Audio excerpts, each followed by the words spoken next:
अरे रात्रंदिवस त्या देवाचं भजन करत होते तुकोबराया. दिन रजनी हाची धंदा गोविंदाचे पोवाडे.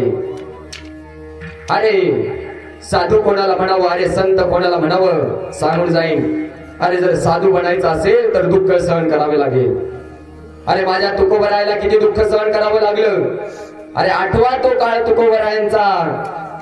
अरे एका स्त्रीला एवढं उकळतं पाणी माझ्या तुकोबरायांच्या अंगावर टाकलं रे. काय वेदना झाल्या असेल माझ्या तुकोबरायला. अरे तुकोबराय भजन करत होते, तुकोबराय कीर्तन करत असताना लोक यायचे, शिव्या द्यायचं, कोणी दगड मारायचे. मी काय सांगतोय, साधू बनायला काय करावं लागतो, त्रास सहन करावा लागतो. माणूस उगाच मोठा होत नसतो, त्याला अगोदर त्रास सहन करावा लागतो. माझ्या तुकोबरायांनी सुद्धा तो त्रास सहन केला. अरे माझ्या ज्ञानोबरायांनी सुद्धा तो त्रास सहन केला. माझ्या मुक्ताबाईने सुद्धा तो त्रास सहन केला.